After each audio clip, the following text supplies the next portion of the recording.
All right. Good afternoon, everyone. I am enjoying hearing all the conversations at the tables. Everybody's getting settled. I am so excited to be here today from ROI, and on behalf of all of the staff at ROI, we welcome you to our first community meeting of the year. We are very excited to share some updates about our organization, what we're up to in the world, and we are so excited to have you all in person. To those of you tuning in virtually, we welcome you too. I don't know if you can see me. I don't know where to look, but I hope you can see me. I'm waving somewhere in cyberspace, so I'm not sure if you can see me, but I hope you guys are able to listen and fully engage. And so there'll be a couple of ways you all can engage, whether it's in person or virtually today. So welcome. I see folks that I know. I see some folks that I don't. So wherever you're coming from today, I hope you're bringing joy with you to the space. I hope everything is going okay for everybody today.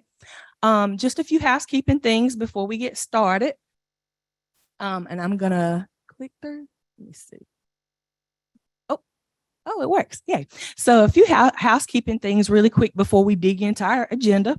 If you need to take care of yourself at any moment today, or you need a break for whatever reason, we encourage you to do that.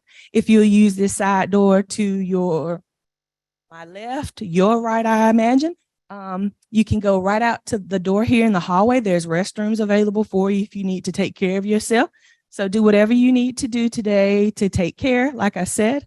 And I want to introduce myself after all those welcomes. You probably wonder who I am if you haven't seen me before, but my name is Courtney Richardson.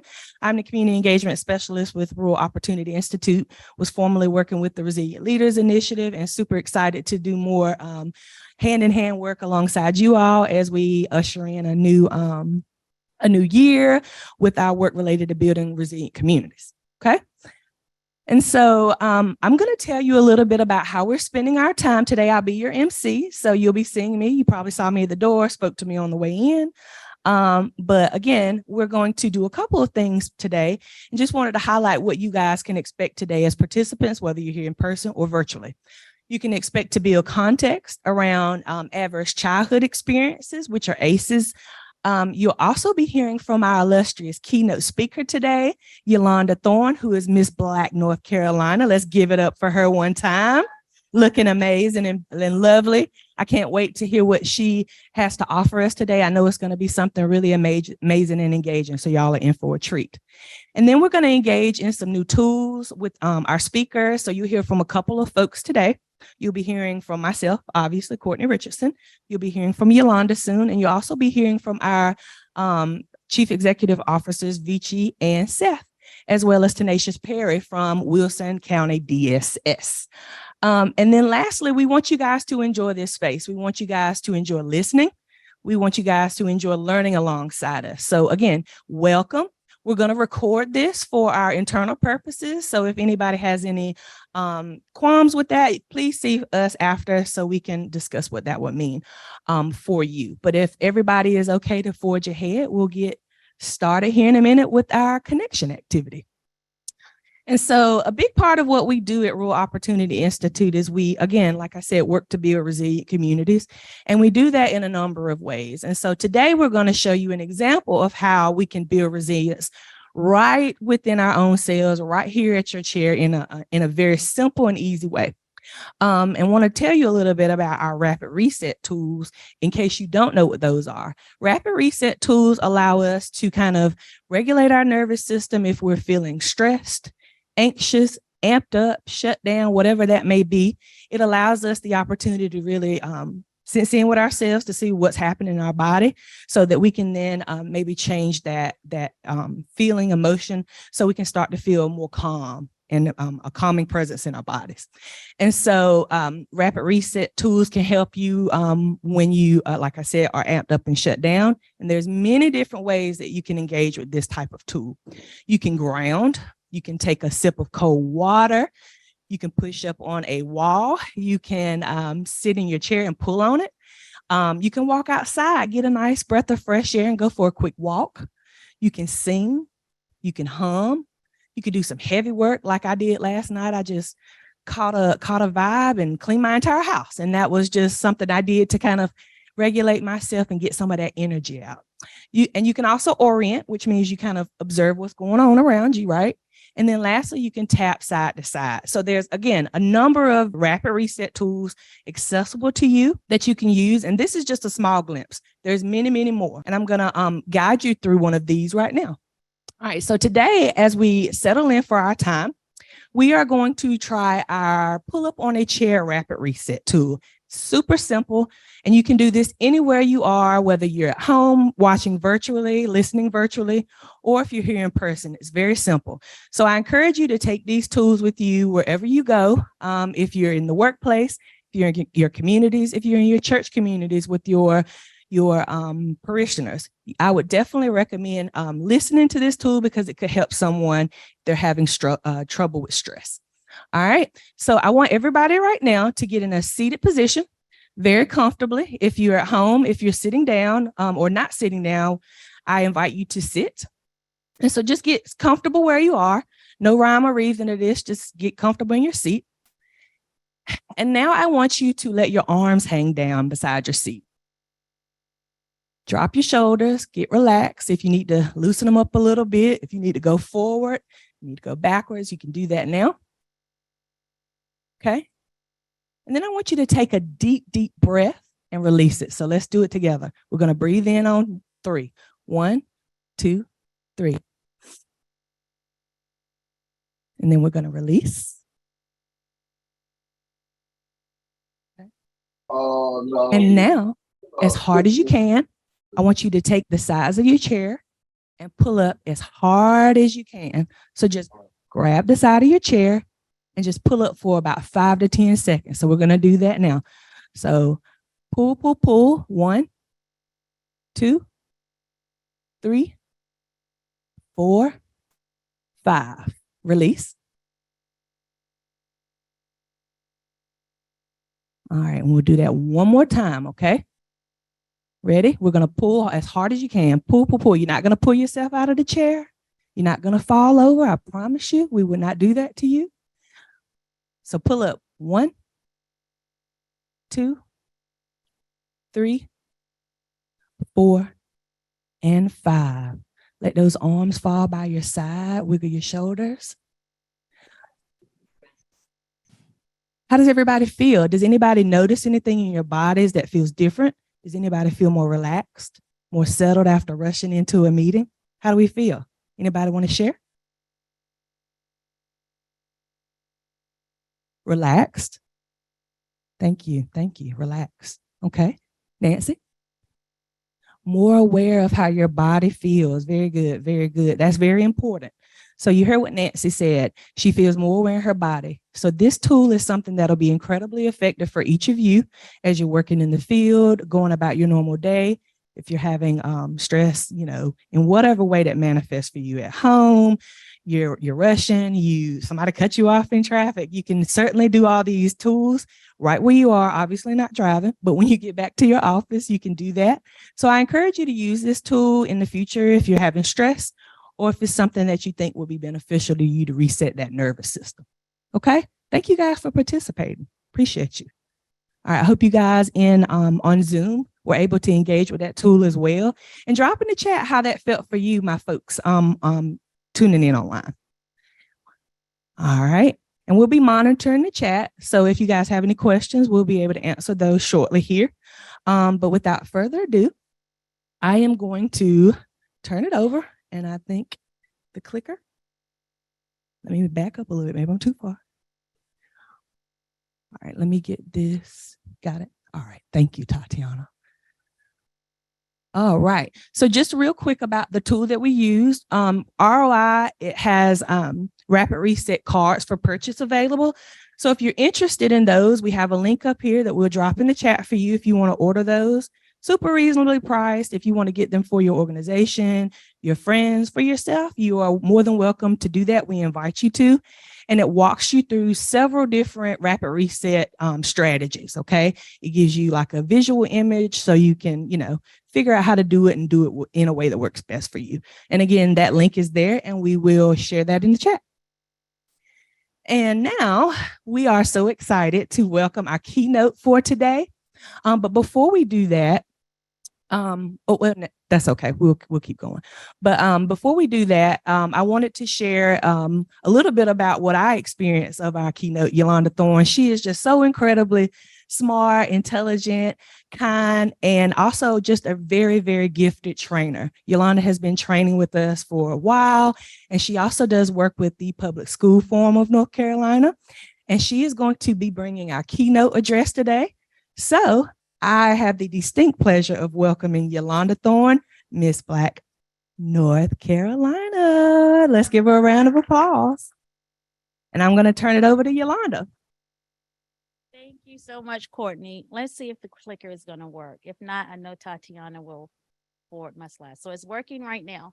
So hi, everybody. So I'm Eulanda Thorne, and I will give this disclaimer or this statement that I love social interaction. I love connection. I love people. So whatever you do, please don't just sit there and look at me. Like, I need to feel your great energy. I know you're listening to me, but I want you to give something back to me. So I'm kind of giving my story. I want you to give some great energy and great vibes back to me so we can be doing this together today. Okay. Is that a deal? Okay, thank you so much. I don't like when folks just sit and, it doesn't necessarily make me nervous, but I want us to be connected and engaged, okay? So I have 30 minutes and I will go ahead and be honest. I love to talk, especially when it's something I'm passionate about. And I'm very passionate about Rural Opportunity Institute. And that's why we're here today for our community meeting. I'm very passionate about the community. I'm very passionate about Vici and Seth, and I know they don't want me to say that, but I love them so much, and they are the founders of this great work. So I'm going to dive right in and try to do this in 30 minutes. To those of you who are listening via internet and Zoom, I hope you can hear me. And like Courtney, I don't really know where to look, but I hope you can see the slides and we're all on the same page. Oh, this is my beautiful family, part of my family. It's an old picture. My son is here, Joshua, my oldest cub. Raise your hand, Joshua. So happy to have him with me. The next is Leah. She's a freshman at UNCG. I just got the phone with her. She's irritated because she's not here and irritated because that's just Leah. But she's in college right now and she's not here. Then there's Sarah. Sarah, raise your hand. She is a senior at Wilson Early College Academy. I'm so proud of all of my kiddos, and she will be leaving for college this fall to major in animal science. And then there is Emmanuel, my baby cub. That's Emmanuel. He is a freshman at Wilson Preparatory Academy in Wilson.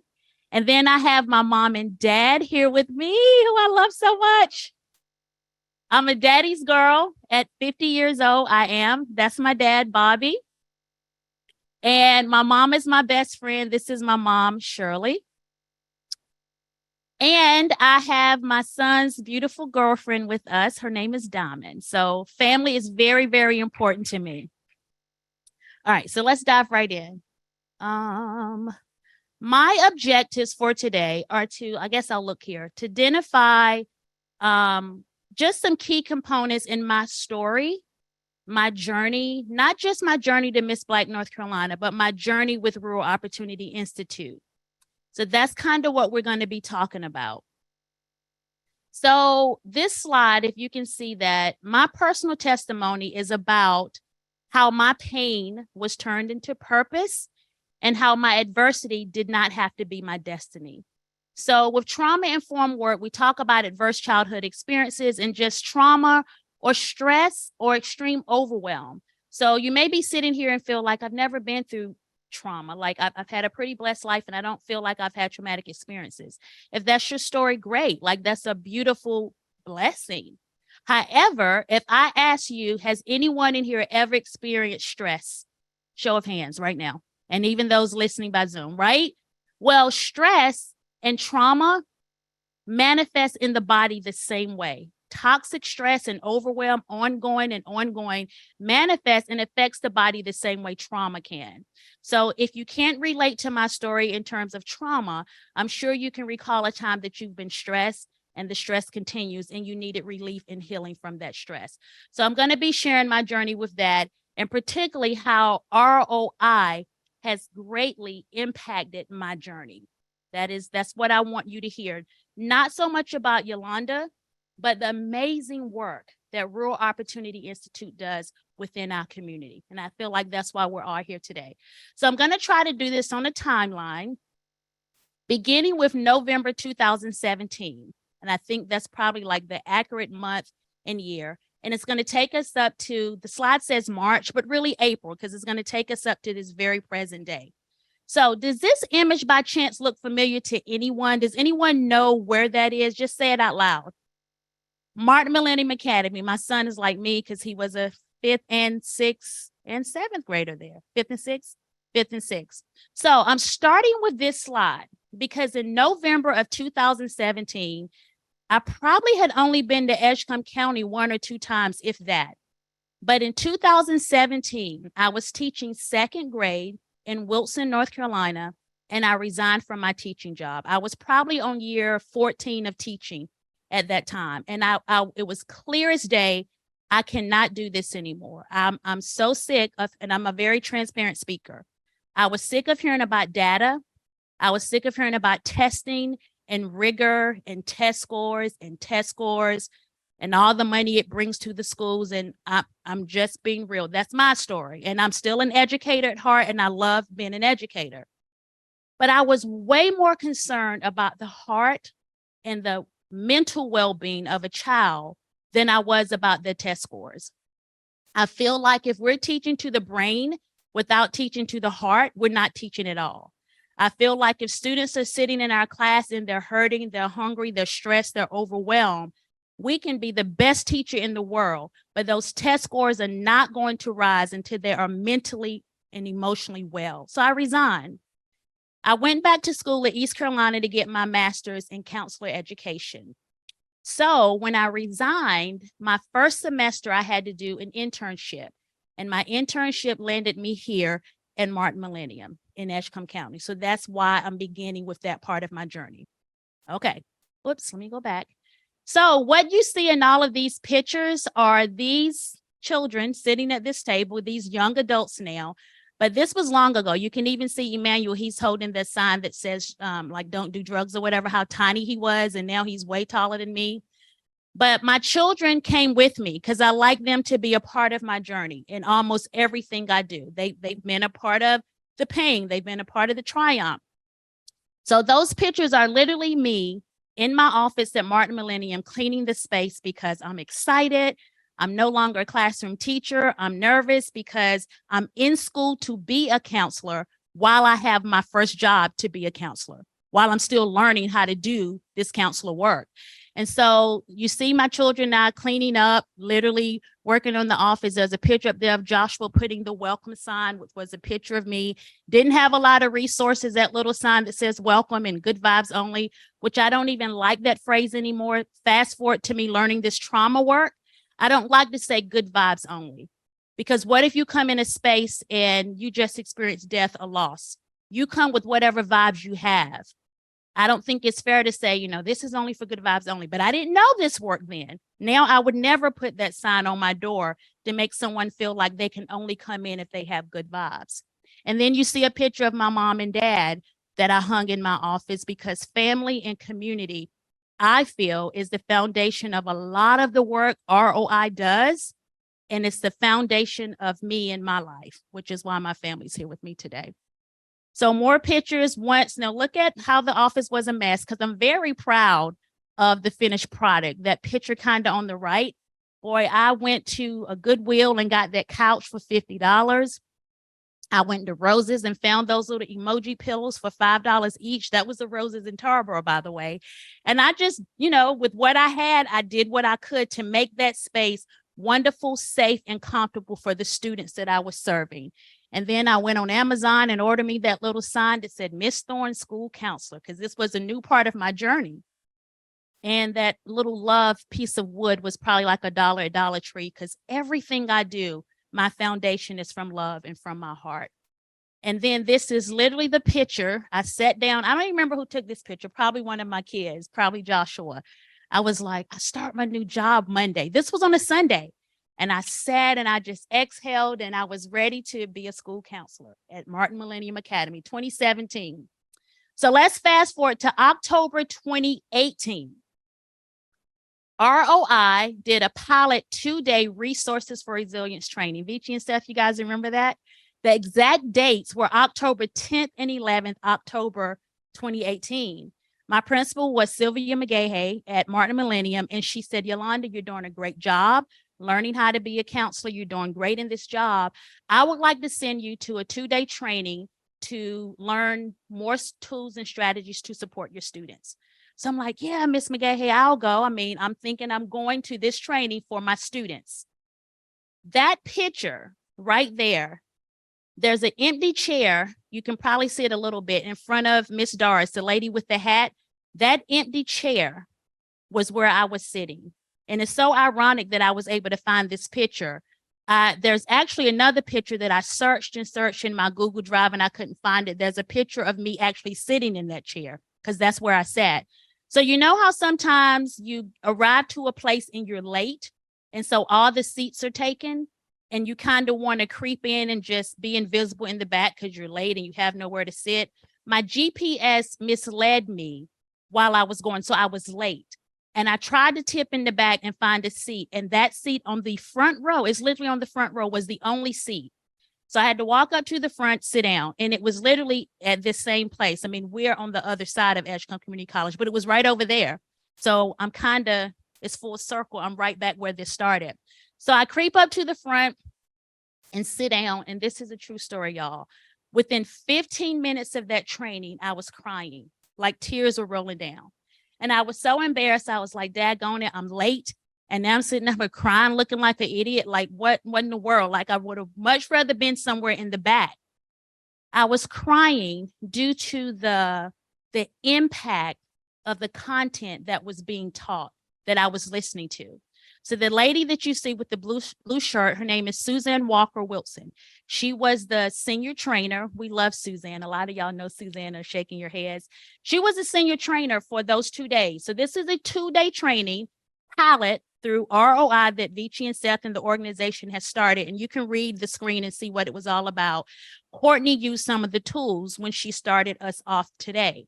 So the training teaches you about adverse childhood experiences and trauma and resetting your nervous system. So I realized in those 2 days, I cried both days. I did. I came back the next day and same thing. And I thought to myself, before I leave this second day, I've got to go and meet this lady, Suzanne, this senior trainer, and ask her, how can I be trained to do what you do? Because I knew, anybody in here ever been to one of the 2-day Reconnect trainings? A few people. Hey, Pastor. Hey, Naive. So I realized, so let me backtrack a little bit. I was married for 13 years in a very, very unhealthy marriage, but I didn't recognize it for what it was. And I'll just leave it at that. There's so much more I could say about that. And I left the marriage, packed my kids up and left after 13 years. I knew I did the right thing. It was very unhealthy, abusive in its own right, but I didn't recognize it as that until I sat in this 2-day training and started hearing about trauma and how it impacts the nervous system and how my leaving and the way I responded in those 13 years and the way I didn't respond was my body's way of survival, and that there was no reason for me to feel guilt or shame because of how things turned out. Our body will naturally respond in certain ways to protect us, whether we understand it or not. And that's what my tears was about. I was able to release all the guilt from, why didn't you do this? Why did you do this? Why did you stay so long? All of these things, it made sense to me. And I'm just going to be very transparent because it's very clear that I don't have any hair, right? I'm bald. I have autoimmune disease. In that 2-day training, I learned, you know how we hear stress kills? That's so true. Like, stress will kill you. Heart attack, stroke, diabetes. And my diagnosis of autoimmune disease was a direct result from all the stress and pain and trauma. And I'm learning all of this. And this 2-day training from this pilot that Vici and Seth and Rural Opportunity Institute brought to this community from them knocking door to door throughout houses in Tarboro and saying, what does this community need? And the result was, we need healing, we need support, we need tools. And so this training came. So I go up to the lady after the training with my tears and say, I'm Eulanda Thorne. And she's like, I was going to ask who you were. And I said, how can I be trained to do this work? Like, I know I'm called to do this. Like, this has been my story. So she says, come on, let me walk you over here to meet Vici and Seth. So Vici and Seth were sitting in that room and I met them. And remember clear as day, when I met Seth, his fiance Claire was sitting next to him. And I had just finished studying abroad in Belize. And my roommate in Belize was studying yoga with Seth's fiance. So it's like all of these connections, like I'm supposed to be here. And then I turn over and I meet Vici, and I remember talking to her, and I'm a crier. I end up talking and just crying while I'm talking to her and scheduling an appointment later to meet with her. And Vici and Seth just told me all about the work and how to keep me connected. So I attended that training in October, the one I just told you. I was so impacted and cried that I asked my principal, I said, can I go back and do that 2-day training again? Like, I literally wanted it again so I can be a little more grounded without the tears and get all the information. So I went back to that same 2-day training in February of 2019. I can't see the slide. I think it's 2018. So I had the training twice. All right, now we're in July of 2019. Somehow, through my passion working at Martin Millennium, working with the students, Seth reached out and says, your name is coming up as a nomination to be a board member of Rural Opportunity Institute. They're just founding and establishing what you guys are here for today. And I was honored. And I thought, are you kidding me? Like, of course I would love to be a board member. And by the way, I'm still a serving board member of Rural Opportunity Institute. I don't know who took this picture, but it was in Edgecombe Community College in the other room where we used to hold our meetings. And I journal a lot. So what you see copied and pasted here is exactly what I copied and pasted on a Facebook post. I went back and found the picture and what I said, and I'm not going to read it now, but it's just my excitement about this work and how I just dove right in, wide open, ready to support the healing of others because of how I was impacted by the work. So that was me speaking on behalf of the board at one of the community meetings, literally like we have right now in July of 2019. So that was July 2019. August 2019, remember I told you I went and asked that woman back in October the previous year, how can I be trained to do this work? Y'all, I was not playing. So I kept emailing Vici, I kept emailing Suzanne, and I literally screenshot, that's the real email from Vici that says, hey, we can support you and help you get funding to go to a 4-day REAP, Resiliency Educator Apprentice Program, to be trained to do those 2-day trainings that impacted you so much. And it's because I wanted other people to get the healing that I got in just 2 days and get those tools and get those resources. And then the other side, September, I finished the REAP training and an email came out. Congratulations, Eulanda is a new REAP trainer from Edgecombe County. So just really kept that momentum going and kept the ball rolling. By the way, when you go to REAP, it's typically the training is 4 days. And you have 6 months to be certified. I finished my certification in 7 days. That's how 7 days. And it takes, true story. Y'all, when you have been through pain and trauma and healing comes and you're ready for your healing, why waste time? Like, I was on a mission and I wanted to share it with others. My parents know this. I talk about this work all the time. So then December of that same year, I'm sitting in my office at Martin Millennium and my phone rings and it's a lady from California. And I don't know if that connection came through Vici yourself, to be honest, I don't even know. But this lady calls me from California.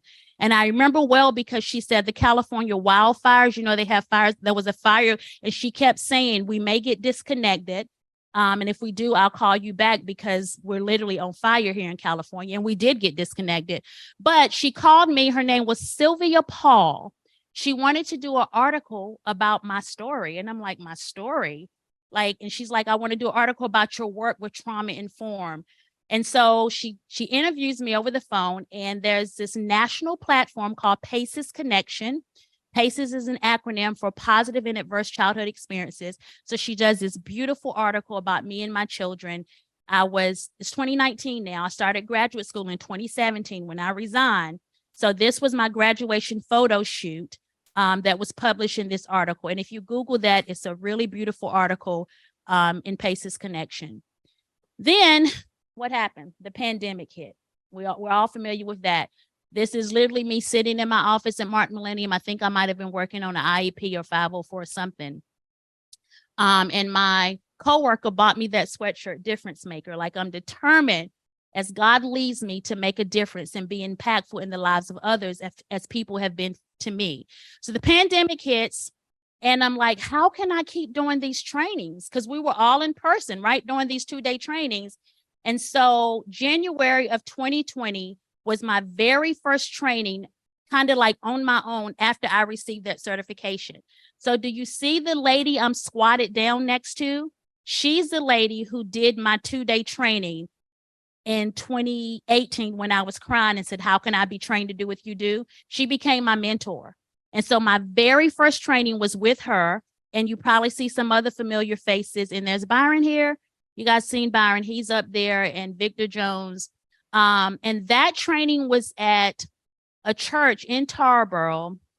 Pastor Kane, Lydia Wingo Kane's husband, it was at their church. That's where that picture was taken.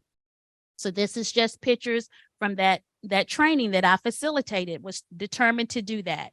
So then we had to start doing virtual training. So that's why I'm showing this slide. Way up there at the top in that purple shirt is me facilitating the 2-day training virtually in February. So with country shut down, we can't go out and be in person, but I was determined to keep doing these trainings. And while I was home, it hit me. I literally prayed and I said, God, how can I be more impactful doing this work? The country shut down. I'm excited that we're doing the virtual trainings, but I want to do more. And I felt like I need a larger platform to do this work. So I was on Facebook and saw that the Miss Black North Carolina pageant was taking contestants. And I thought, yay, if I win Miss Black North Carolina, what larger platform? Like, you become a pageant queen, that's what you do for a year. You have a platform, something you advocate for. And I was like, yes, I'm going to advocate for trauma and resilience healing and telling people the impact of adverse childhood experiences and how we need to, offer more healing. So I applied for the pageant, got accepted, but there was all of these mandates that you can't gather with so many people because the pandemic was so dangerous. So they had to cancel the entire pageant. And I was like, that's okay. I'm still going to do this. So I went back to doing my virtual trainings for now because I knew a way was going to come.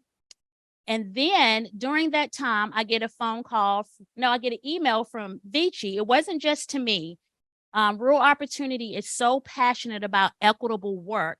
And so ROI was supporting equitable hiring practices and processes for jobs for everybody. So Vici sends out this mass email to the community, to people, that the public school form of North Carolina is hiring program managers for trauma work. And first of all, that title to me, Public School Form of North Carolina is hiring a program manager. I was so intimidated. And I thought, I can't do this, but the job was calling me. And so I remember texting Vici and calling her and saying, do you think I should apply? In her exact words, go for it, friend. You can do this. Like, this is you. Go for it, friend. And that encouragement, I applied for the job and got it. So I was no longer school counselor. Now I currently work as a program manager for Eastern North Carolina for the public school form of North Carolina. What that means is I serve 4 districts: Pitt County, Nash County, Edgecombe County, and Johnston County. I have 11 schools that I serve, and I offer professional development to principals and teachers on how to support students who've been through trauma, all as a result from that 2-day training that ROI did. Like, look at the process, the progress and steps. So then 2020 2020 is here. And I'm like, I'm going to go back and try to apply for Miss Black North Carolina. The pandemic is lightening up. I registered for Miss Black North Carolina pageant again, got accepted. These are just some images that the pageant organization posted. Like we had to tell, our college, our talent, our favorite foods. So this is literally one of the posts that the pageant put out. I competed and I won, y'all. Like what? But I was so clear. I was the oldest contestant in the pageant. When I competed, I was 48, getting ready to turn 49. I'm 50 now. And I remember being backstage with all these 20 and 30-year-old pretty little young girls. And this one girl says to me, on the break, I texted my friend back in Atlanta and I told her, this lady's in the pageant and she says she's 49 and her oldest son is 20. I think she's lying. Are you really 49? I was like, girl, yes, I got a child your age, And so I was just blown away that I won, but I had a mission. I had a passion, right? It wasn't about being a beauty queen. I like this crown. It's pretty expensive. I paid for it myself, but it's not about the crown. It's about the platform and the opportunities to support healing, right? And I'll say this really quick because I know my time is probably running out. I was so intentional about winning. I literally knew I was going to win in the most humble way because of how, thank you, Courtney, because of how God ordered my steps and my prayers and my intention. So my daughter, Sarah, who's sitting right here, I said to her, I said, Sarah, if mommy wins, and then I switched it, I said, when I win, they're not going to have a crown for me because, pageant queens, they put the crown on and they put the little hairpins in to make the crown stay on your head. I don't have any hair. And I was like, I'm going to order me a crown because when I win and I go on that stage, they're not going to have a crown for me. And I ordered this crown. And as y'all can see, I rigged it up and put these little hair scrunchies because I knew that I had to have something for me. And I said, Sarah, when they call mommy's name, come on stage and bring my crown. And sure enough, I was going to play the video and my son was just screaming. They was like, Eulanda Thorne, Miss Black North Carolina 2022. And I come up and I look in the audience and I tell Sarah to bring my crown. And she's like, for real now? I was like, yeah, for real now. So very, very proud of that. Again, the journey from that 2-day training and from starting at Martin Millennium. So then Paces Connection, that national platform that does articles through Seth, writing this beautiful blog post and reaching out to Newswire. And Seth was like, Eulanda, we need to share your story, this whole journey. So Paces Connection published another article. That's literally the name of the article. If you click on that link, Miss Black North Carolina supporting healing around the state, and it tells my story. So just so proud of that. And I'm closing with my last few slides. This is my mom and dad. They didn't even know this. My mom's like, what? I had to dig for these pictures. So look at that clothes in the 70s, y'all. The picture on the left, well, my left is this somewhere in the 70s. Do y'all know what year that was? 70 something. Was I born? Okay. And then the far right one with my mom and her afro. But then the middle is me, my mom, my dad, and my brother, my brother is not here with us today, but he's somewhere in Elm City right now. But I'm sharing this because I couldn't be where I am today without my parents' resilience. I can't imagine. I remember my dad told me a few years ago when the Black Lives Matter movement was going on, me, my dad, and my kids marched in one of the Black Lives Matter marches in Wilson. And when we did, my dad told me a story when he was in high school, he marched in one of Dr. Martin Luther King's marches. I can't imagine the things my parents went through growing up in the 50s and 60s and their resilience, right? This work is about resilience. So I get this from those two right there, right? This resilience, this love, this passion, this connection. So I had to include that. And again, because the work that ROI does is about that family, that community, and giving back. And those are two pictures of me in my cute little outfits when I was 5 and 6 and had no idea where my destiny was going to lead me, right? But here I am. So I just kind of wanted to make me reflect, from a little girl to where I am now. And then my kiddos, Emmanuel said, oh, Lord. yeah, that was that graduation photo shoot and that little sign I'm holding says we worked hard and we did it.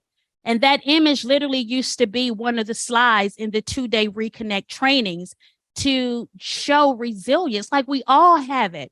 And if we don't have it, we can all build it through community and through support. Resilience, you have to work on it, right? But with support and connection, we can build our resilience. So it's pretty happy day.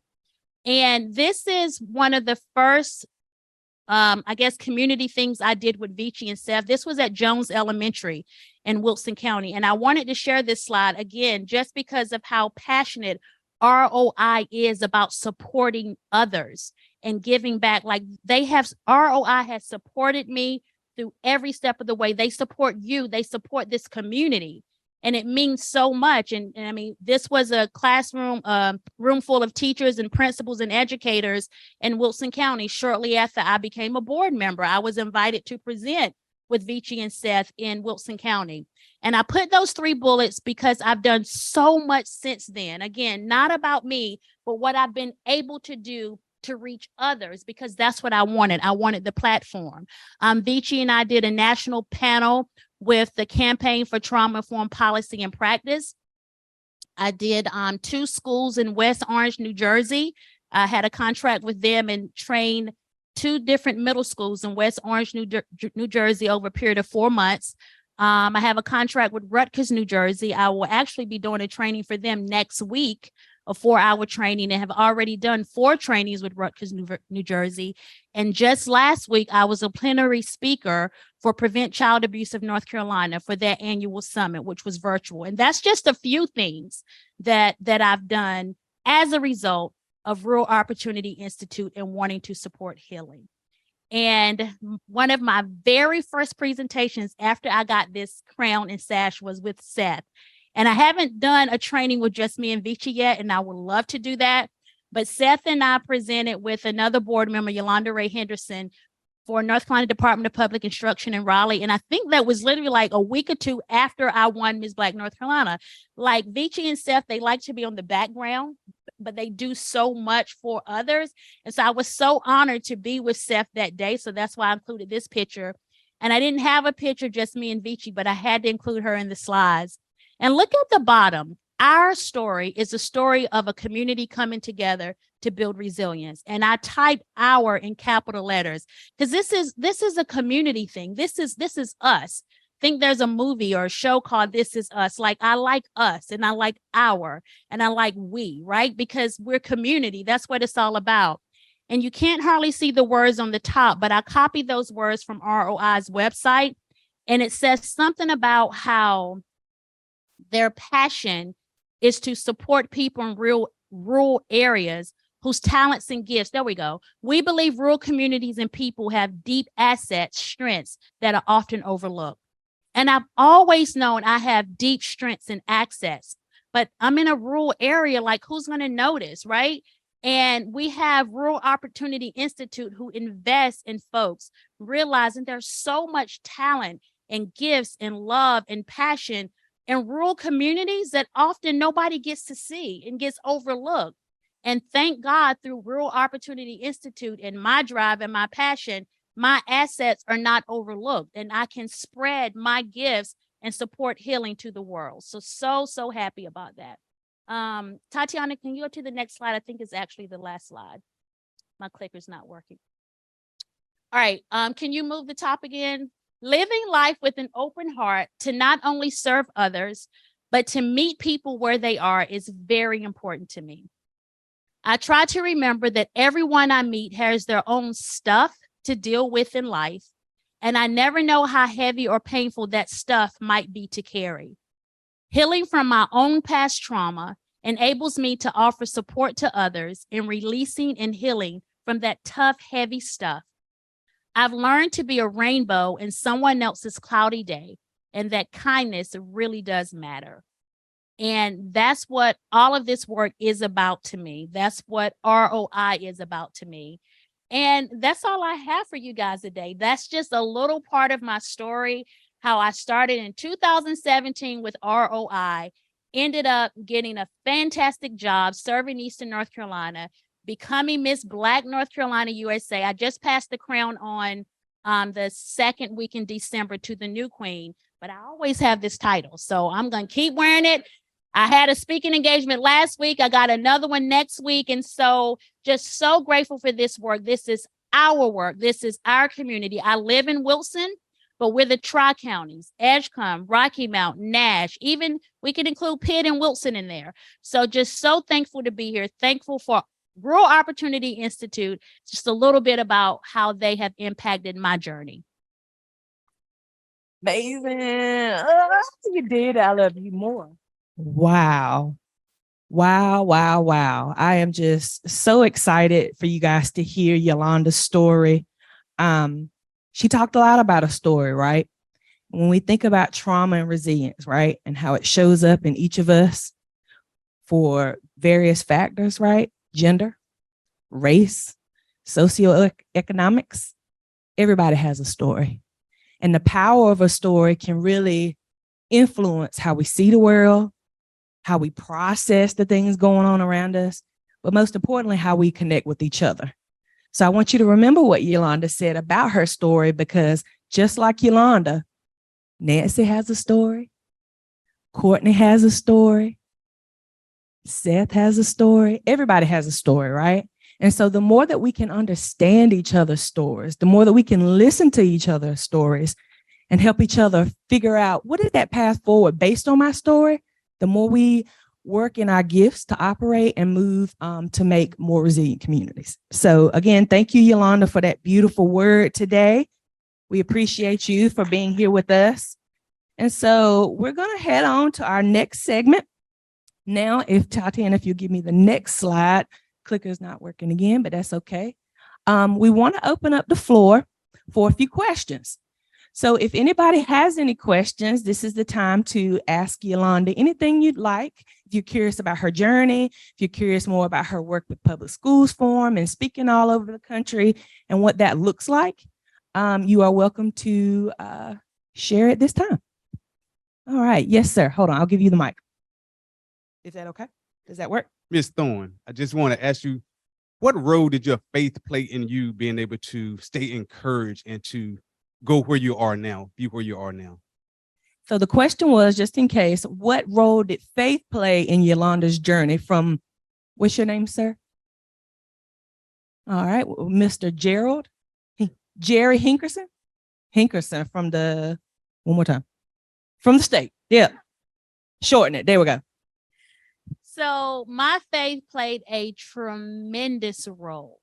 I had this, and I promise I answer briefly. I had this conversation with my friend Chandra. She's a colleague with RFR as well. We were just talking about this yesterday. So I don't have any reservations of saying that I'm a Christian believer. Like I love God. I serve him with all my heart. And if somebody else serves Buddha, if somebody else serves the universe, like I have some really, really good friends, and I will say, God did this for me. God spoke to me. And they say the universe spoke to me. It doesn't matter to me. Well, like it's whatever your faith is, I will call my faith as God, being my believer and who helps me. But everybody's spiritual journey is personal and unique to them. So mine is a personal relationship with God, and it plays a huge, huge part. Like I prayed, and that's how I knew I was going to win Miss Black North Carolina, because God ordered my steps. He truly ordered my steps.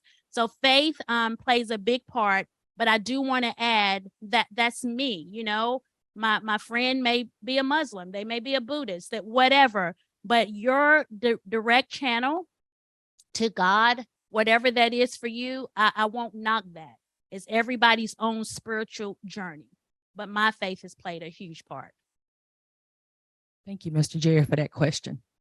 A few more questions on the floor. And if we have some from the chat, we'll take one or two of those as well. Ms. Nancy.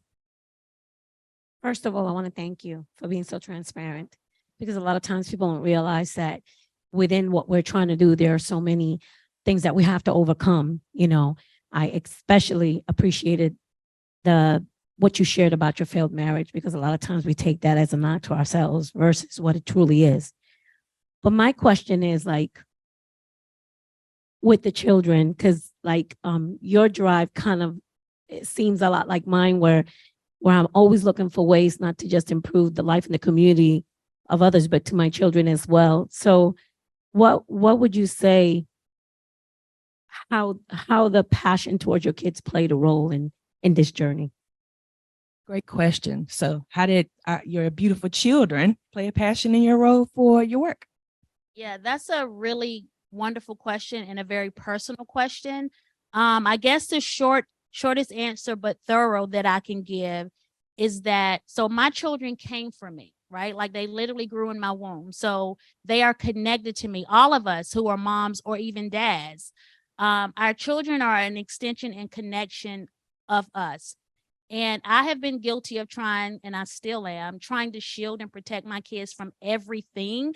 And I'm now in a season realizing that that comes from a good place, right? Wanting my kids to be safe, but that doesn't serve them well. And so I had to realize everything I went through in that marriage, my kids went through too, but in a different way. And I didn't see that till later on when I would start asking them questions or they would share things. And it was very hurtful to realize how deeply they were impacted. So that's when I realized they are always a part of my journey. So if they were part of the pain, I have to help them with the healing, you know, while I'm getting my healing myself. And so I started trying to be very open with them. I don't tell them everything, but I realized keeping secrets was not very helpful. And so being an educator was helpful. Like I had to offer advice to them in a way that they could receive it based on their age, but still be as honest as possible. So I guess it was just very important to be honest with my kids and to not leave them on the outside, because that would do more harm than good. So with God's help, it was literally our journey together. When I resigned to get my master's, I was a single mom. So Joshua and Leah, my two oldest, they had to step up the plate. I was on East Carolina's campus one night a week for 2.5 years, an hour drive one way. And sometimes Leah would cook spaghetti or oodles and noodles. And I felt bad about that, but mommy was doing something to better, you know, all of us. And I don't think they fully understood that, but hopefully they will. It was for the best. So just including them in the journey, communicating with them as best I could. I love to communicate and talk with them. So hopefully that kind of answers your question. Thank you. And I think an important part to pull out from what Eulanda just shared about her journey and how, as that relates to her children, when we're able to kind of take a look at ourselves and operate from a place of, okay, how can I change something? How can I take the things that I've been through in my life, heal those things to make my my family life better, my life better? You already in that moment are breaking generational curses. That's the key there. No matter if you get it right every time, no matter if you make some mistakes along the way, no matter what, that generational curse, those generational traumas that we pass down to our children, hopefully will be mitigated and lessened because of the awareness that you have and the awareness that all of us can have if we're willing to do the work on ourselves to be better for our children, to be better for our communities. So thank you. We're going to close out our Q&A because we got a couple of more things to get to. I saw a few more hands on the floor and I saw our chat going off. And if we have some space at the end, we'll try to have a couple questions at the end. And there will be some fellowship time at the end if you guys want to, you know, mingle, get with Eulanda after, meet her lovely family. Okay. So we're going to forge ahead. Tatiana, if I could get the next slide. Thank you for your questions. And now we're going to give you guys an update on a pilot program spotlight from Rural Opportunities CEO, one of them, our very own Seth Soigling. I love to say that, by the way. Thanks, Court. Hey, everybody. Really glad to get to be with y'all today. And I'm really grateful to be with Miss Tenacious Perry of Wilson DSS. Just thank you, Eulanda, for your amazing testimony and sharing. And we just want to take a couple minutes to share some really great work that's happening at Wilson DSS and with Miss Perry's team. So if you want to introduce yourself and kind of share with the group about the work you guys do every day, and then we'll share the results. Well, good afternoon, everyone. Again, my name is Tenacious Perry. I supervise child support services at Wilson County DSS. As it relates and to the job, Basically, what we do is we establish paternity for the children of Wilson County from non-custodial parents to pay child support, and we enforce those court orders. And Ms. Perry, do you want to share? Her team is doing amazing work day in and day out. They're helping protect some of the most vulnerable kids in our community. And just to set context for everybody, from the outside, it looks like a isolating job or an isolating environment. Can you just share a little bit more about what maybe the day-to-day is like, or what it's like for your team to do that important, crucial work? The jobs that we do every day is very stressful jobs. We deal with both custodial and non-custodial parents who have to support a child. And our ultimate job is to establish paternity for those children and establish court orders for a non-custodial parent to pay child support. Once those court orders are established, then we have to enforce those orders through various means that are set forth by the state. So our jobs can be very stressful because we are dealing with both the non-custodial parent and the custodial parents, whatever the dynamics of their relationships. Many times there have been failed relationships, unfaithful relationships, and a lot of those parties are bringing all of that baggage to us while we are trying to manage their cases.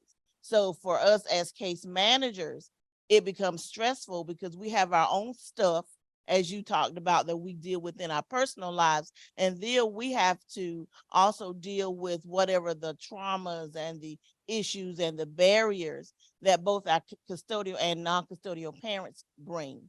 So this pilot has, you want me to go into that? Sure. This pilot has been we are so grateful to ROI. Seth has been wonderful. Sala has been a great project manager. It's really helped us to be able to manage the day-to-day stress that we have each day. Dealing with irate clients, a lot of people are not happy with the decisions that we have to make regarding their cases. And a lot of times we are the first sounding board that these customers have. So we deal with a lot of irate customers. They're upset with our decisions. So it can be very stressful, but this pilot has been very beneficial in helping us to manage the stress that comes along with our day-to-day work. And I'll just give you a real quick frame, and then Ms. Perry will share a little more specifics. But some of the themes that Eulanda touched on, Ms. Perry's team, they're charged with making sure kids are safe in our community and making sure that kids who might be in really vulnerable spaces are safe. That's their baseline mandate. And there are these tools that are available. And some of the ones you see on the screen here, there are tools that are used to help manage stress, to help take care of the body. And often these tools are in harder to access places. So Fortune 100 or Fortune 500 CEOs are using these tools to take care of their bodies, or the military and professional athletes are using these tools and these technologies to help regulate the nervous system. And so the pilot, where this came from, was there was the Resilient Leaders Initiative, which huge shout out to Courtney for her leadership on that, where different agencies were in a 9-month cohort, and Wilson DSS was one of the agencies. And the first step is to do empathy work, to listen and to interview and understand your clients better and understand your staff better. And one of Ms. Perry's teammates, Candace, through the empathy interviews, learned from staff that members of Ms. Perry's team are doing some of the hardest work and sometimes feeling like they're getting the least resource. And so Candace said, this pilot really needs to be with Ms. Perry and her team. And Ms. Perry's leadership, she jumped at it. And so some of the themes you heard from Eulanda, sometimes we need to take care of ourselves and put our own oxygen mask on so we can best do the work for those that depend on us. So this pilot was specifically focused on getting these technologies, these transformative technologies that are used by the military and other elite spaces, getting them into her hands and to her team's hands, and giving them at least 10 minutes a day where they get to use these tools to de-stress and to help build some of the resiliency skills. So Tatiana, if you would hit the next slide. So we won't play the video because you can hear it live, but we'll share this in the chat and we'll share this after the meeting. But her team was given access to these tools, and then they did 8 weeks where every day staff would do at least 10 minutes with some of these different tools. So there's a Oculus virtual reality headset where you meditate in the virtual world. There's a core device that gives you feedback in real time about what's going on with your nervous system. That one, the Mendy device, is actually measuring the blood flow in the prefrontal cortex of your brain and giving you real-time feedback of the more we get calm and the more we do those rapid resets, the more that blood flows in the prefrontal. And so on the next slide, you'll see the results were really, really positive. So you can actually measure objectively. The people on Ms. Perry's team saw a 10% increase in the health of their nervous system over 8 weeks. So their nervous system was getting stronger in responding to the stress that they were experiencing. And then on the next slide, you'll see a lot of the results that people were reporting. So a 25% drop in anxiety, a 15% increase in ability to feel like you can manage stress. And so this was just in 8 weeks. And this is really a testament to Ms. Perry's leadership and to her team's dedication and work. So I just wanted you all to hear that directly from her. And then we'll close with you sharing anything about what was it like for you and your team to actually do the technology devices and actually experience some of those benefits. It was just remarkable for our team. And what we actually did was we designated 10 minutes at the start of the day, 8:30, then 10 minutes at the end of the day for everybody to meditate on whatever device they selected. The majority of our team selected the virtual reality meditation headset. And then the others had the core device, but just being able to go through and being guided on how to breathe and how to relax has been very beneficial. A lot of times we did allow for staff that if they had an irate client, to go meditate, get yourself together before you go and try to see another customer. So it's been very beneficial.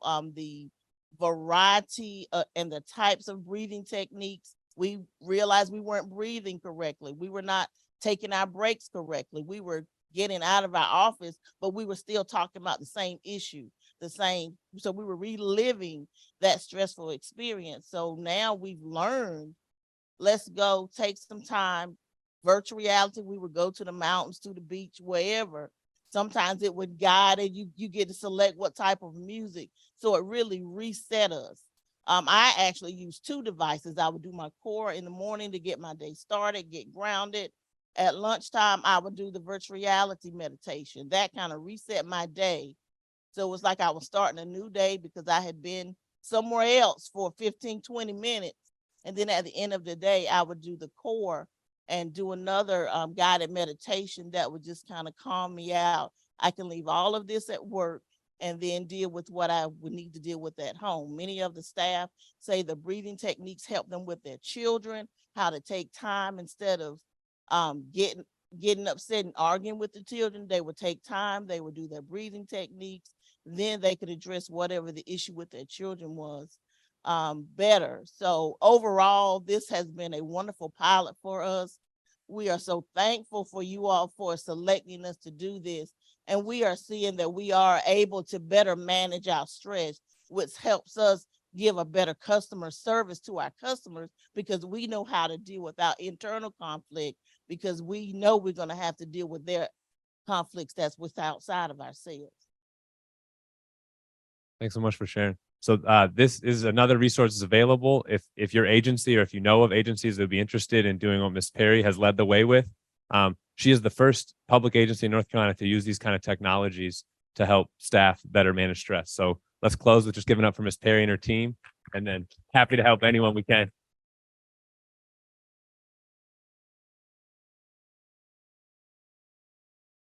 Thank you so much, Ms. Perry and Seth, for sharing a little bit more about that pilot. That is so amazing. Again, you can see the innovation happening in our organization. You can see the approach that we're taking with our community to work hand to hand, right? We don't go in and say, hey, we have this thing, you should do it. No, we actually take the time to sit with our community, listen to what their needs are, and try to co-create a space together that allows individuals in our community to get access to resources so they can do their jobs better, so they can support the work better. So thank you again, Ms. Perry, for your attendance. Thank you to your team. And we're excited to share our next segment with you. So we're going to have next Vici Jagannathan, who is also one of our co-founders at Rural Opportunity Institute. And she's going to share more about our mission and some of the work we're up to in our organization internally.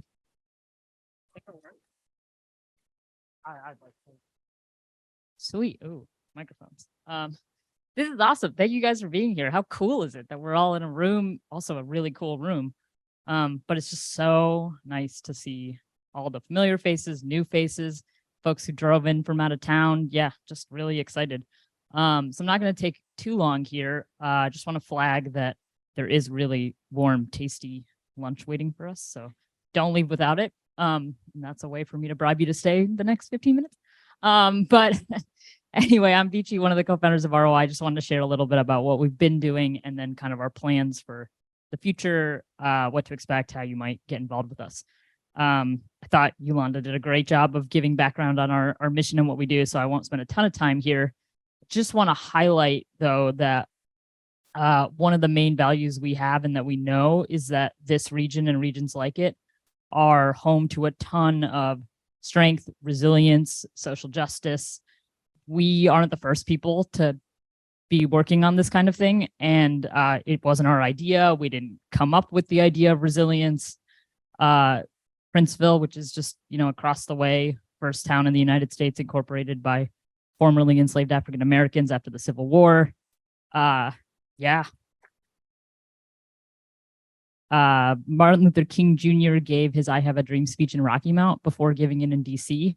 Seth and I recently learned that the CEO of JP Morgan Chase Bank is from Rocky Mount.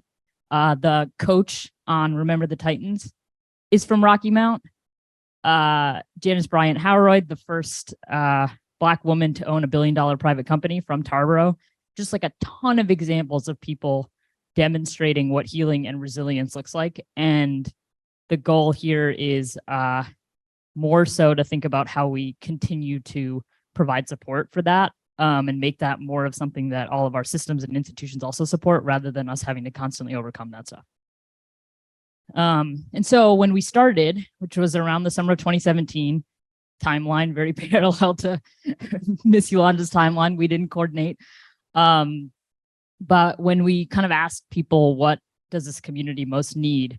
This is the question that came up, and it was, how do we create a rural community that supports people's healing from adversity, rather than one that people have to constantly circumvent and persevere despite challenges.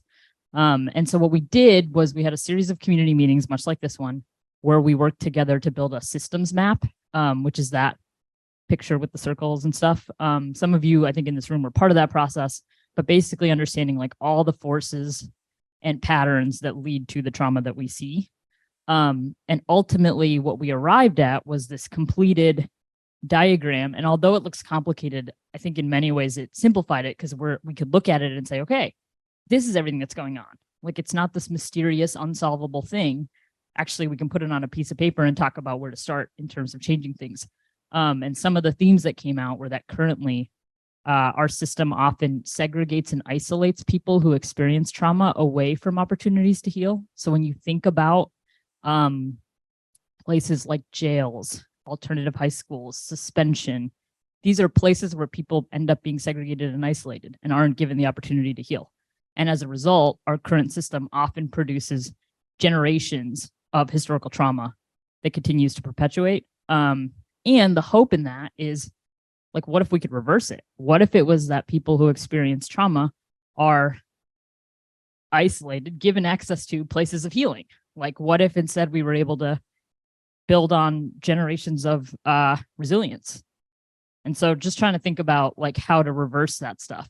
And what we did was held a couple of workshops called leverage workshops. And the idea behind that is, like, these problems are complicated. You could probably start in a bunch of different places, but sometimes for a particular community at a particular time, there's higher leverage places to start, where if you push on that, you have outsized impact, like unexpectedly large changes for a small amount of effort. And so when we asked people, where in this map is leverage, a couple of areas really stuck out. And basically it was these three. So the first was around knowledge. People saying, hey, if we can help more people learn about trauma and what it is, that could have a huge impact. And that's actually what led to those trainings, that, you know, you've heard a lot about today. The second was around healing and specifically supporting people in these different agencies to reframe problems so that we are responding to people with healing and restorative responses instead of punishment. And then finally around connection, just in a lot of different ways, helping people stay connected to positive relationships and opportunities, even as they are experiencing hard things. And ultimately, you know, that hopefully leading to sort of policy change and things like that. And one of the indicators that actually Pastor Kelly said in a meeting really early on that has just always stuck was that long-term people who have experienced trauma and healed are the ones best positioned to be the healers for others. And so how do we lift up, build on, support people with lived experience to then continue to grow the work? And a lot of the folks that you've heard from today are examples of that. And so a little bit about sort of what's happened on that first area around learning. We have, I think, 23 folks in the community who have done the same training that Eulanda talked about and become certified to lead those resilience trainings. I mean, in this room, I think there's quite a few, Mr. Naeem, Kelly, Eulanda, Miss Joyner, who have gone through that train the trainer. And pretty cool, that group of people has reached over 13,000. I think it's bigger than that actually now. Folks with various forms of resilience training. And in addition to that, they themselves have been able to earn over $85,000 in collective earnings for delivering those trainings. So it's not just increasing knowledge, but also trying to bring wealth back to community leaders who have expertise. And then in terms of that, like healing, changing practices through the Resilient Leaders Initiative and other programs, we've worked with over 21 organizations in the region at this point to pilot different healing practices. So Ms. Perry and Wilson DSS doing the virtual reality and stuff, that's one example. You can kind of see the logos of some of the other organizations that have been partnered with us. Miss Carol White walks in right as she's one of the, we've been able to work with the courthouse a bit. She was also in Resilient Leaders Initiative. So just kind of, you can see the coalition that's building of different people in the community doing this stuff. And some of the sorts of offerings that we've been able to do. We have a set of flashcards that you can use to learn and practice resilience tools. A couple of students at Tarboro High have hosted their own podcast where they interview each other as well as experts on, you know, how trauma shows up in daily life, ways to heal. You see some of the kind of technology devices we've been able to use. The Hope Alternative Learning Program has been piloting having a counselor on their site to work with students. So just a bunch of different things. And, you know, if any of this is piquing your interest and you want to partner, like we definitely want to talk to you. And the ultimate goal is that by doing all this, if we're consistently doing it in a lot of places over, you know, a period of time, we should hopefully see things like generational healing, more just policies, a community that is able to self-determine the future. Growth in general in respect for the innovation that can come from rural communities and structural social change. So that's kind of like, we're 5-6 years into it, but hoping to continue to build the community of folks like you that work towards this. And I think in the last couple of minutes, what Seth and I just wanted to share was a little bit about, you know, that's like what we've done to date and kind of how we think about growth. And if we're truly going to reach the outcomes on here, like it's not like 1 or 2 or 5 people that are going to be able to do this. This is like a everybody thing. And it may not take 6 months or a quarter, like it's probably going to take a long time. But we want to figure out how to continue to support more leaders in the community to contribute to this. So I just want to share a little bit about how we're thinking about that. And in many ways, it's kind of, you know, people say it sometimes of like, oh, we don't see Seth and you as much out running, events, or, oh, I'm interacting with like a lot of different people now who are working with ROI. Are you guys still working on it and things like that? And the answer is like, we're totally working on it. And to get to the scale of like this kind of stuff, it's just way more than 2 people can do. And also we're not the best people to do everything. Like we used to try and do a lot of trainings ourselves. We're not that good at training. And like other people are way better. And like why it doesn't really make sense that like we should be doing everything. And there are things we are pretty good at. We're good at emails. We're good at data. So it's like other people are like, I don't want to do anything with that. We're like, okay, we're on it. So just kind of thinking more about like the reason you may or may not see us in places is due to just like the complexity of the work and the fact that different people have so many different strengths, but want to explain a little more specifically like what that looks like. And so a lot of the main ideas behind this are like, we want to center what the community has been telling us constantly. We want to make sure that people are working in their area of strength. And we want to step back and create space for others to lead, because the strategy did say, like, long term, those who have healed and experienced trauma should be in the position of the healers for others. And especially trying to honor the expertise that's already from the community and making sure that those people have fair access to opportunities. So the question then is, with all that, how can we kind of like, bold vision, add as many zeros as you want, but 10x, 100x, like how do we just have way more impact in the next 5 years?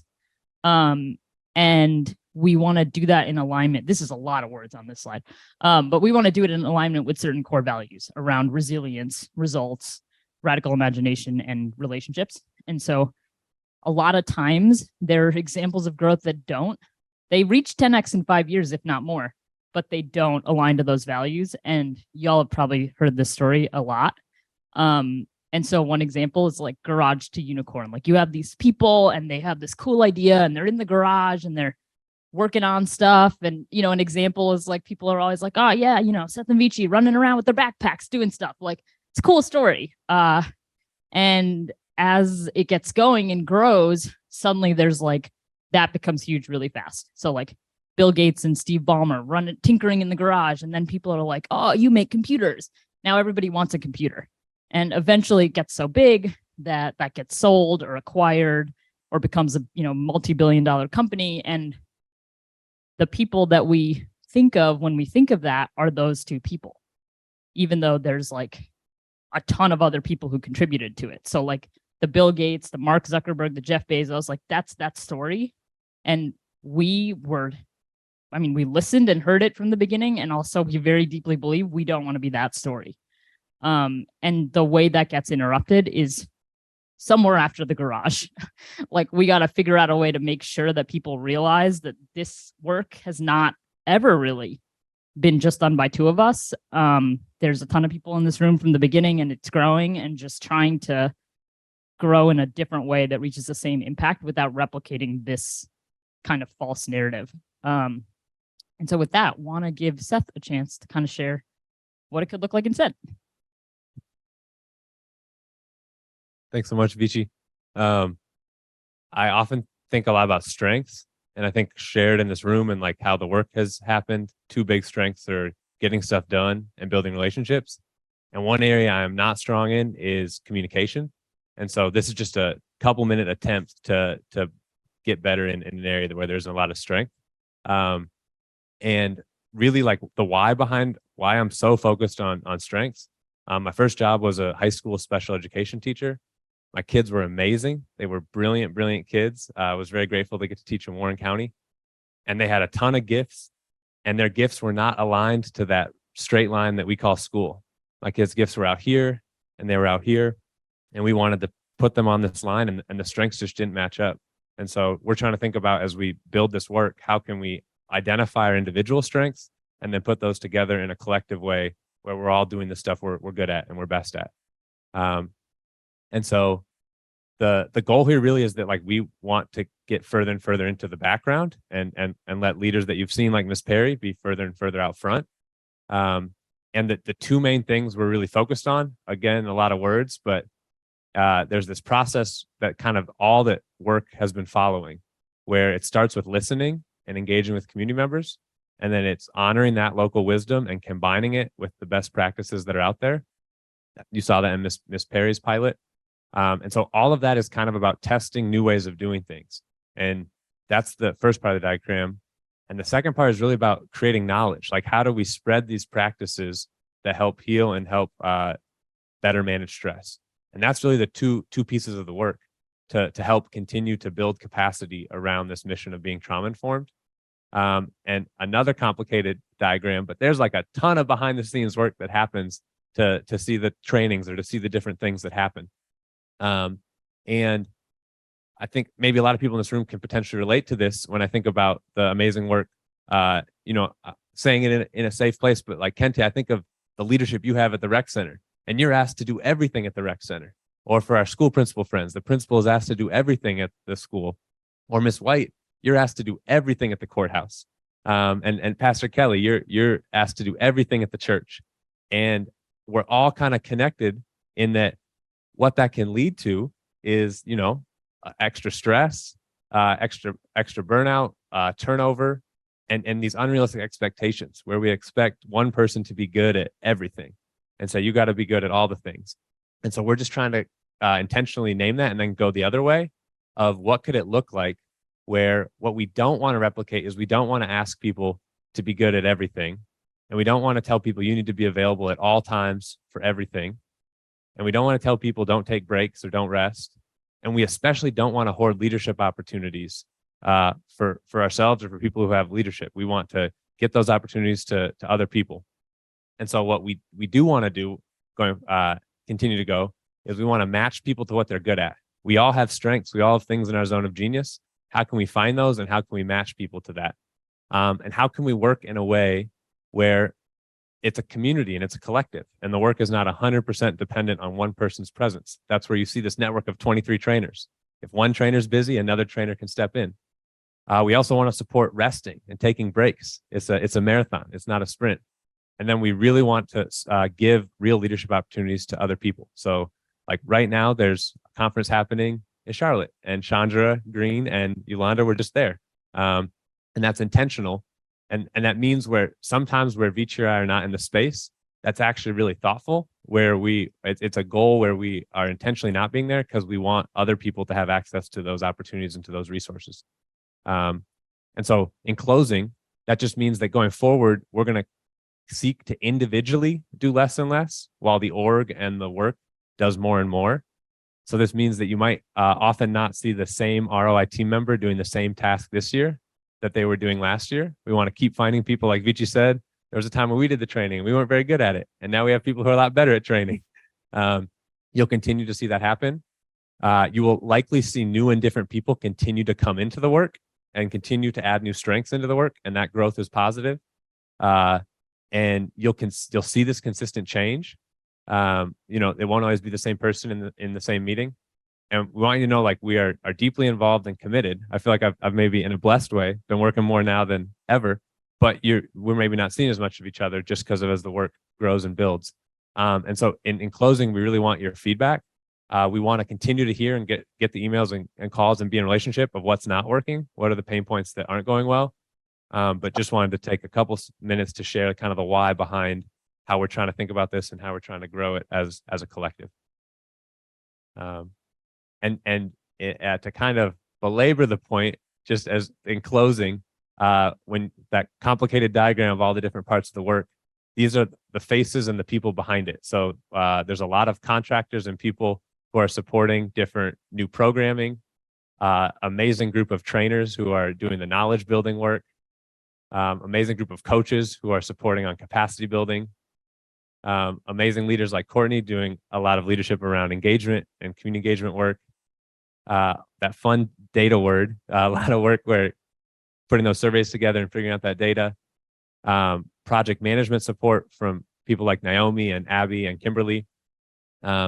And then the foundational stuff of finding people, the fun money stuff of managing resources, and then communications and marketing and advocacy. But just the goal is that this keeps growing and that it's less about any one person and more about a collective. And so just wanted to close on what Vici opened with. Our goal going forward is to continue to center community perspective and match people to their strengths, and then continue to step back and make space for other people to lead.